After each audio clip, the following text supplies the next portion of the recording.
பிரபஞ்ச சக்தி என்பது பல்வேறு வகையிலே நமக்கு இயல்பாகவே கொடுக்கப்பட்டு கொண்டே இருக்கிறது.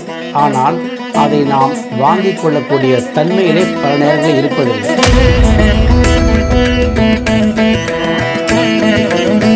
அந்த மனதளவிலே உங்கள் பிரார்த்தனையை பதிய வைப்பதற்கான ஒரு சின்ன சம்பிரதாயம் தான் அந்த வாகனத்துக்கிட்ட நின்று நாம் சொல்லக்கூடிய விஷயம். பல பேர் இதை பார்த்தீங்கன்னா ஒரு மூட நம்பிக்கை, அந்த கல்லிலே போய் சொன்னால் அதெல்லாம் கேட்குமா? அந்த பலிபீடத்திலே அவன் என்ன செய்ய வேண்டும்? அந்த பலிபீடத்தின் மீது கை வைத்து அவனுக்குள் இருக்கிற அன்புள்ளங்களுக்கு வணக்கம். அன்பர்களே, சென்ற வீடியோவிலே கோபுர நிலையை கடந்து செல்லக்கூடிய வீடியோவை பார்த்தோம். அதற்கு முன்பு சில வீடியோக்கள் வெளியிட்டிருக்கிறோம். ஆலயத்தினுடைய அவசியம், ஆலயத்திற்கு எப்படி தூய்மையாக செல்வது என்பதை பற்றியெல்லாம் அதில் சொல்லியிருக்கிறோம். அதை பார்க்காதவர்கள் கீழே லிங்க் கொடுக்கப்பட்டிருக்கிறது, அதை சென்று பார்த்து கொள்ளுங்கள். நம்முடைய ஞானாசிரமம் சேனலை முதல் முறையாக நீங்கள் பார்க்கிறீர்கள் என்று சொன்னால் அதை சப்ஸ்கிரைப் செய்து வைத்துக் கொள்ளுங்கள். உங்களுடைய ஆன்மீக அன்பர்களுக்கு இதை ஷேர் செய்யுங்கள். அன்பர்களே, கோபுரத்தை கடந்து நாம் திருக்கோயிலுக்குள்ளே வந்துவிட்டோம். நாம் முதலிலே பார்ப்பது என்ன என்று சொன்னால் துவஜஸ்தம்பம் என்று சொல்லக்கூடிய கொடிமரம். ஒரு கொடிமரத்தை முதலிலே பார்க்கிறோம். மிக உயரமாக வைத்திருப்பார்கள். அந்த கொடிமரமானது அதற்கென்று ஒரு பிரத்யேகமான மரம் செய்யப்படுகிறது. அதன் மேலே கவசம் விட்டுப்பட்டிருக்கும். அதன் மேலே சில சமயம் கொடி இருக்கலாம். இப்படி ஒரு நிலையை முதலிலே பார்க்கிறோம். அங்கே நாம் சென்று என்ன செய்ய வேண்டும்? கொடிமரம் என்பது என்ன? உங்களுடைய உடம்பிலே கொடிமரம் போல் இருப்பது உங்களுடைய முதுகுத்தண்டு.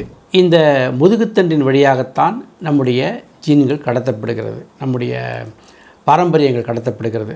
பாரம்பரியமாக நாம் என்னெல்லாம் செய்து வருகிறோமோ அந்த கர்மாக்கள் எல்லாம் கடத்தப்படுவது இந்த முதுகுத்தண்டின் வழியாகத்தான். அதை அடையாளப்படுத்தும் விதமாக அங்கே கொடிமரமானது வைக்கப்படுகிறது. அது மட்டுமல்ல, கொடிமரத்திற்கு நின்று அங்கே சென்று நாம் நம்முடைய இரு கைகளையும் கூப்பி மேல் நோக்கி இறைவனை ஆகாயத்தை பார்த்து வணங்குகின்ற ஒரு முறையை வைத்து கொள்ள வேண்டும். இதில் ஏன் அதை அங்கே செய்ய வேண்டும் என்று சொன்னால், பிரபஞ்ச சக்தி என்பது பல்வேறு வகையிலே நமக்கு இயல்பாகவே கொடுக்கப்பட்டு கொண்டே இருக்கிறது. ஆனால் அதை நாம் வாங்கி கொள்ளக்கூடிய தன்மையிலே பல நேரங்களில் இருப்பதில்லை. அது எந்நேரமும் நமக்கு அந்த ஒரு ஆத்ம ஆற்றலை கொடுத்து கொண்டு தான் இருக்கிறது. அந்த ஆற்றல் நமக்கு பலப்படும் பொழுது நம்முடைய உடலும் மனமும் உயிரும் வலிமை பெறுகிறது. ஆனால் நம்முடைய இயல்பு வாழ்க்கையானது அந்த ஆற்றலை பெறுகின்ற வகையிலே இல்லாதிருக்கிறது. அதனால தான் நாம் ஆலயத்திற்கு வர சொல்லுகிறோம். ஆலயத்தில் வரும்பொழுது நாம் இந்த தூய்மைகளை செய்துவிட்டு வருவதனாலே நம்முடைய உடலும் மனமும் தயாராகிவிடுகிறது. அந்த நேரத்திலே ஆகாயத்திலிருந்து அந்த பிரபஞ்ச சக்தியை நம்மை நோக்கி ஈர்த்து கொள்வதற்காக நம்முடைய இரு கைகளையும் தலைக்கு மேல் நோக்கி கூப்பி நாம் இதற்கு முன்பு சொன்னோமே அந்த சக்கரங்களை இயக்குகின்ற வகையிலே அந்த ஆக்ஞா சக்கரம், அதுக்கு அடுத்ததாக சகஸ்ரார சக்கரம், இந்த இரண்டு சக்கரங்களையும் தூண்டிவிடுவதற்கான ஒரு அமைப்பாக அந்த கொடிமரமானது இருக்கிறது. அந்த கொடிமரத்தின் அருகே நின்று நம்முடைய இரு கைகளையும் தூக்கி நாம் அந்த பிரபஞ்ச சக்தியை உள்வாங்கி கொள்கிறோம். ஸோ இதற்காகத்தான் அந்த கொடிமரமானது வைக்கப்படுகிறது. அது மட்டுமல்ல, ஒரு கோவிலினுடைய கும்பாபிஷேகம் என்று சொல்லுவோமே, அந்த கும்பாபிஷேகம் என்று சொல்லுகிற வகையிலே 12 வருடங்களுக்கு ஒரு முறை செய்வார்கள். முதல் 3 வருடங்கள் இறைவன் கர்ப்பகிரகத்திலே இருப்பார்.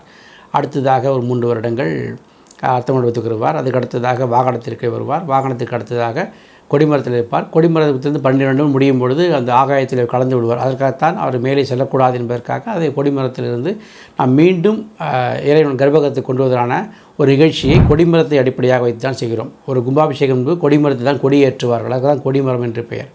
ஆக இறை ஆற்றல், அது பிரபஞ்ச ஆற்றல். இந்த ஆற்றலை நாம் எடுத்து கர்ப்பகிரகத்துக்கு கொண்டு வருவதற்கான ஒரு முக்கிய கருவியாக செயல்படுவது கொடிமரம். அந்த கொடிமரம் நம்முடைய முதுகுத்தண்டிலே நமக்கு இயல்பாகவே இருக்கிறது. கொடிமரத்தின் பிரதிநிதியாக இருப்பது நம்முடைய முதுகுத்தண்டு. இந்த முதுகுத்தண்டு வழியாகத்தான் நாம் இறை பிரார்த்தனை மேற்கொள்ளப் போகிறோம். அதனுடைய சூட்சமங்கள் நாம் தொடர்ந்து வீடியோவில் பார்ப்போம். தொடர்ந்து இந்த வீடியோவை கவனியுங்கள். அதாவது ஒரு செய்திக்கும் மற்றொரு செய்திக்குமான ஒரு தொடர்பு என்பது ஒரு வீடியோவை முழுமையாக பார்ப்பது தான் கிடைக்கும். நீங்கள் அதை தள்ளி பார்க்கும் பொழுது முன்பு சொன்ன கருத்திற்கும் இந்த கருத்திற்குமான ஒரு சம்பந்தம் இல்லாத போல் தோன்றும். கடைசியில் அது ஒரு குழப்பத்தை ஏற்படுத்திவிடும். ஆகையினாலே இந்த அரிய விஷயங்களை பார்க்கும் பொழுது அதனுடைய முழுமைத்தன்மையை நீங்கள் உண்மைத்தன்மையை உணர வேண்டும் என்று சொன்னால் முழுமையாக இந்த வீடியோவை பார்க்க வேண்டும். அடுத்ததாக நாம் அங்கே நின்று கொடிமரத்தை வணங்கிவிட்டோம், கையை தூக்கி வணங்கிவிட்டாகிவிட்டது. அதுக்கு அடுத்ததாக என்ன இருக்கு என்று பார்த்தால் பலிபீடம் என்று சொல்கிறோமே, ஒரு சின்ன கல் போல் வைத்திருப்பாள், ஒரு தாமரை பீடம் போல் வைத்திருப்பார்கள். பலிபீடம் என்று சொல்கிறோம். அந்த பலிபீடமானது அங்கே இருக்கும். இந்த பலிபீடம் என்பது பொதுவாகவே கோவிலில் என்ன சம்பிரதாயத்துக்காக வைக்கிறோம் என்று சொன்னால், அங்கே படைக்கப்பட்டிருக்கிற உணவுகள் அங்குள்ள தேவதைகளுக்கு பலியிடுவதற்காக, அதை கொடுப்பதற்காக அந்த இடத்துல நாம் வைக்கிறோம். இது பொதுவான ஒரு வழக்கம். ஆனால் உண்மையிலேயே அங்கே பலிபீடம் என்பது எதற்காக வைக்கப்பட்டிருக்கிறது? ஒரு மனிதன் அங்கே சென்று நின்று ஒரு பிரார்த்தனையை மேற்கொள்வதற்கு முன்பு அந்த பலிபீடத்திலே அவன் என்ன செய்ய வேண்டும்? அந்த பலிபீடத்தின் மீது கை வைத்து அவனுக்குள் இருக்கிற காம, குரோத, குரோப, அகங்கார, மாயா குணங்களையெல்லாம் பலியிடக்கூடிய, தன்னுடைய கெட்ட எண்ணங்களை பலியிடக்கூடிய இடமாக அந்த இடம் அமைந்திருக்கிறது. அதற்காகத்தான் அதற்கு பலிபீடம் என்று பெயர். அந்த பலி என்று சொன்னால் நாம் நம்மிடையே இருக்கின்ற ஒரு கெட்ட எண்ணங்களை அங்கே ஒப்படைத்து விடுவது. நமக்கு ஒரு இயல்பாகவே அது ஏன் கல்லினால் அமைக்கப்படுகிறது? பொதுவாகவே பஞ்சபூதங்களை அடக்கி கொண்டிருக்கிற கல்லானது நீங்கள் கை வைத்த பொழுது உங்களிடமிருந்து அந்த ஒரு எண்ண பதிவுகளை அது வாங்கி கொள்ளும். அதனால் தான் அதன் மேல் கை வைத்து என்னுடைய கெட்ட எண்ணங்களெல்லாம் நான் இங்கே பலியிட்டு விட்டேன்.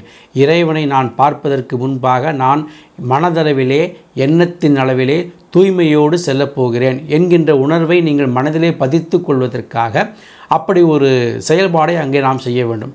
நாம் இயல்பாகவே அந்த இடத்தை கடக்கும் பொழுது எல்லோரும் இப்படி சாமி கும்பிட்டுட்டு நேராக அப்படியே உள்ளே போயிடும். அப்படி போகக்கூடாது. முதல்ல கொடிமரத்தை பார்த்துவிட்டு அதுக்கடுத்ததாக அந்த பலிபீடத்திலே நின்று குறைந்தது ஒரு 30 வினாடிகள் அங்கே நின்று, இறைவா, நான் எனக்குள் ஏற்பட்டிருக்கிற இந்த கோபதாப குணங்களையெல்லாம் இங்கே பலியிட்டு விட்டேன், உன்னை நான் பார்க்க வருகிறேன் என்கின்ற எண்ணத்தோடு அங்கே பலிபீடத்தில் இருந்து கடந்து செல்லக்கூடிய ஒரு தன்மையை பெற வேண்டும். அந்த சில கோவில்களில் சில விதிமுறைகள் வைத்திருப்பார்கள். பலிபீடத்தை தொடக்கூடாது அல்லது இந்த மாதிரி விஷயங்கள்லாம் இருக்கும். அது பலிபீட சில இடத்துல உப்பு கொட்டியிருப்பாங்க, கவனிச்சிருப்பீங்க. ஒரு சில பேர் உப்பு, மிளகெல்லாம் பலிபீடத்தில் கொட்டப்பட்டிருக்கும்.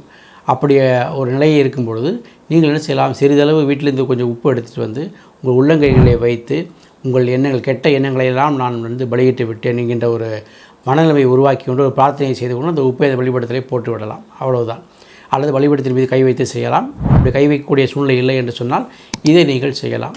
இது சில உப்பு, மிளகும் இது செய்வார்கள். இதெல்லாம் என்னவென்று சொன்னால், இதில் இருக்கின்ற இந்த உப்பில் இருக்கக்கூடிய சோடியம் ஆகட்டும், அந்த மிளகில் இருக்கின்ற குரோமியம் என்கின்ற ஒரு பொருளாகட்டும், இவைகளெல்லாம் நம்முடைய எண்ண பதிவுகளை உடனடியாக கடத்தக்கூடிய ஒரு தன்மையை பெற்றிருப்பதனாலே அந்த நாம் அங்கே பலியிடச் சொல்லுகிறோம். இப்படி எண்ணத்தின் அளவிலே நாம் தூய்மை பெறுவதற்காக உருவாக்கப்பட்டது தான் பலிபீடம். ஸோ அந்த இடத்துல நின்று என்னுடைய கெட்ட எண்ணங்களை பலியிட்டு விட்டு இப்பொழுது மன தூய்மையோடு நாம் அடுத்து செல்வதற்கு தயாராகிவிட்டோம். இப்பொழுது நாம் அடுத்த நிலையில் இருக்கிற வாகனத்தை பற்றி பார்க்க போகிறோம். அங்கே சிவன் கோயிலாக இருந்தால் நந்தி வாகனம் இருக்கும், பெருமாள் கோவிலாக இருந்தால் கருட வாகனம் இருக்கும். இப்படி ஒவ்வொரு ஆலயத்திற்கும் தகுந்தாற்போல் வாகனங்கள் இருக்கும். அப்படி வாகனங்கள் கிட்ட நாம் போய் நின்று நாம் அந்த இடத்துல சில விஷயங்களை செய்ய வேண்டும். அந்த வாகனம் என்பது என்ன? இறைவனுக்கு நந்தி வாகனம் வைக்கப்படுகிறது, பெருமாளுக்கு கருட வாகனம் வைக்கப்படுகிறது. வாகனம் என்பது என்ன? நீங்கள் உங்களுடைய செயல்பாடுகளை செய்ய வேண்டும் சொன்னால் உங்களை இயக்குவது எது? நீங்கள் எதன் மேலே நீங்கள் செல்கிறீர்கள்? உங்களுடைய மனோபாவத்தின் மேலே செல்கிறீர்கள். உங்களுடைய மனம்தான் அந்த வாகனம். ஆக இறைவனுக்கு முன்பு இருப்பது நம்முடைய மனமே. அந்த மனம்தான் அந்த வாகனமாக கொள்ளப்படுகிறது. நந்தியின் காதிலே சொல்வார்கள், வலது காதிலே சொல்ல வேண்டும், இடது காதிலே சொல்வார்கள். அப்பொழுது நந்தி என்பது உங்களுடைய மனமாகிறது, கருடம் என்பது உங்களுடைய வாகனமாகிறது. ஆக மனமானது இறைவனிடத்திலே சென்று பிரார்த்தனை செய்வதற்கு முன்பாக அந்த மனத்தை தயார்படுத்துவதற்கு அந்த இடத்திலே அந்த மனதுக்கு சொல்லுகிறோம். என்ன சொல்லுகிறோம்? நான் இந்த விஷயத்திற்காக வந்திருக்கிறேன். அதாவது தூய்மைப்படுத்தப்பட்ட மனமானது லேசாக இருக்கும். அப்படி லேசாக இருக்கும் பொழுது உடைய சப்கான்ஷியஸ் மைண்ட் என்று சொல்லக்கூடிய ஒரு ஆழ்மன விழிப்புணர்வு வரக்கூடிய வாய்ப்பு இருப்பதனாலே அந்த இடத்திலே நின்று கொண்டு நாம் நம்முடைய பிரார்த்தனையை சொல்லுகிறோம். நான் இந்த விஷயத்திற்காக வந்திருக்கிறேன், இந்த பிரார்த்தனை நான் கேட்கப் போகிறேன் என்று முதலிலே அந்த மனதளவிலே உங்கள் பிரார்த்தனையை பதிய வைப்பதற்கான ஒரு சின்ன சம்பிரதாயம்தான் அந்த வாகனத்துக்கிட்ட நின்று நாம் சொல்லக்கூடிய விஷயம். பல பேர் இதை பார்த்து இது என்ன ஒரு மூட நம்பிக்கை, அந்த கல்லிலே போய் சொன்னால் அதெல்லாம் கேட்குமா, அதில் ஒரு விஷயம் இருக்குது, நம்ம நேராக பார்த்துட்டு நேராக திரும்ப வேண்டியது தானே அப்படின்லாம் ஒரு மனோபாவத்தை வைத்திருப்பீர்கள். ஆனால் அது முறையல்ல. நம்முடைய மனமானது ஒரு குரங்கு போன்ற ஒரு மனம், அதாவது அது நிலையற்ற ஒரு மனம். நிலையற்ற ஒரு மனத்தை நிலைப்படுத்துவதற்காக ஏற்படுத்தப்பட்ட தந்திரங்கள் தான் இவைகள் எல்லாம். இந்த தந்திரங்களின் வழியாகத்தான் நாம் அதைத்தான் மந்திரம் மட்டும் பலன் தராது, கூடவே தந்திரம் வேண்டும், சில கிரியா முறைகள் வேண்டும். அதற்காகத்தான் இவைகள்லாம் படைக்கப்பட்டது. ஒரு மனமானது உங்களுக்கு ஏற்ற போல மாற வேண்டும் என்று சொன்னால் அதை அதற்கு சில பழக்க வழக்கங்களை நீங்கள் கற்றுக் கொடுக்க வேண்டும். அந்த பழக்க வழக்கங்களை கற்றுக் கொடுக்கும் இடமாக இந்த ஆலயம் அமைந்து விடுகிறது. அப்படி தொடர்ந்து நீங்கள் ஆலயத்திற்கு செல்லும்போது இந்த பழக்க வழக்கம் உங்களுக்குள் ஏற்பட்டு இந்த மனமானது ஒரு நிலையிலே கட்டுப்படும்.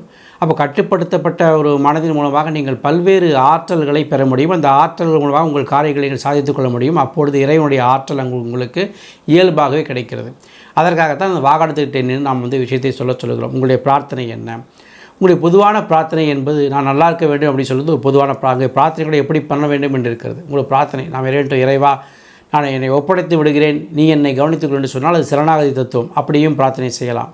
அல்லது உங்களுடைய குறிப்பிட்ட ஒரு பிரார்த்தனை என்றால் அந்த பிரார்த்தனையை சரியாக நீங்கள் கேட்க வேண்டும். பிரார்த்தனை சரியாக கேட்கப்படாவிட்டால் உங்கள் பிரார்த்தனை நிறைவேறுவது கஷ்டம். ஏன்னா கேள்வி என்பது சரியாக இல்லை என்றால் பதிலும் சரியாக இருக்காது. நீங்கள் பொதுவாக நாம் நல்லா இருக்க வேண்டும் சொன்னால் எந்த வகையில் நல்லா இருக்க வேண்டும், எது உங்களுக்கு இருந்தால் நல்லதாக நீங்கள் நினைக்கிறீர்கள், அல்லது உங்களுக்கு அது தெரியவில்லை என்றால் இறைவா எனக்கு எது நன்மையோ அதை கூடு என்று கேட்கலாம். இல்லை என்றால் உங்களுக்கு தெளிவாக தெரிந்திருக்கிறது, இது இருந்தால் நான் நல்லா இருப்பேன் என்று நினைக்கிறீங்கன்னா அந்த செயலை குறித்து கேட்கலாம். குறிப்பிட்ட ஒரு செயலை குறித்து கேளுங்கள். ஒரு பிரார்த்தனை நிறைவேறுகின்ற வகையில் தொடர்ந்து நீங்கள் அந்த கோவிலுக்கு நீங்கள் போயிட்டே இருக்கீங்கன்னு சொன்னாக்கா அப்பொழுது அந்த பிரார்த்தனை நிறைவேறுவதற்கு தொடர்ந்து ஒரே விதமான ஒரு பிரார்த்தனை, ஒரே விதமான ஒரு கேள்வி, அதை நீங்கள் தொடர்ந்து எழுப்ப வேண்டும்.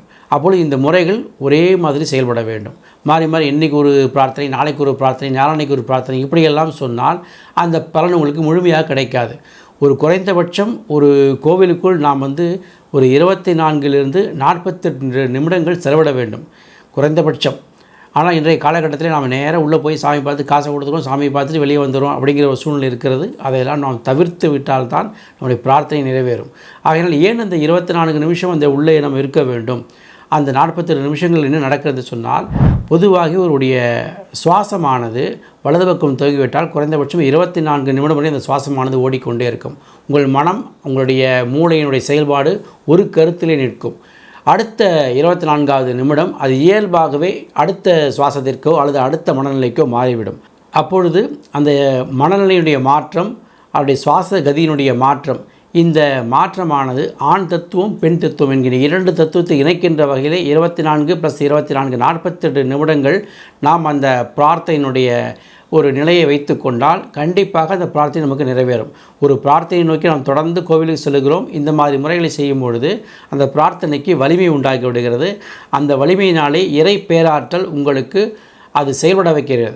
அப்போ தான் நம்ம நினைச்ச காரியங்கள் நிறைவேறும். ஆக அந்த ஒரு வாகனத்தின் முன்பு நின்று உங்கள் பிரார்த்தனையை தெளிவாகவும் அந்த பிரார்த்தனையுடைய கேள்வியை எந்த குழப்பமும் இல்லாமல் கேட்கின்ற ஒரு மனநிலையை முதலே நீங்கள் உருவாக்கி கொள்வதற்காக அங்கே ஒரு வாய்ப்பு கொடுக்கப்படுகிறது. அப்போ அங்கே வாகனத்தில் நின்று நிதானமாக யோசித்து உங்கள் பிரார்த்தனையை கேளுங்க. அன்பர்களே, இப்போ நாம் வாகனம் வரைக்கும் வந்துவிட்டோம். அடுத்ததாக நாம் கோவிலுக்கு உள்ளே செல்ல போகிறோம். அதை பற்றிய விளக்கங்களை நாம் அடுத்த வீடியோகளை பார்ப்போம். இந்த வீடியோவில் உங்களுக்கு சந்தேகங்களோ மற்ற விஷயங்களோ இருந்தால் கீழே கமெண்ட் பாக்ஸில் சொல்லுங்கள். உங்களுக்கு பிரத்யேகமான சில விஷயங்கள் அல்ல விளக்கங்கள் வேண்டும் என்று சொன்னால் நம்முடைய ஞானாசிரமம் சேனலை ஜாயின் பண்ணிக்கோங்க. அதில் சில சிறப்பு வீடியோக்கள் உங்களுக்காக கொடுக்கப்பட்டிருக்கிறது. மீண்டும் நம்ம அடுத்த பதிவில் சந்திப்போம். நன்றி, வணக்கம்.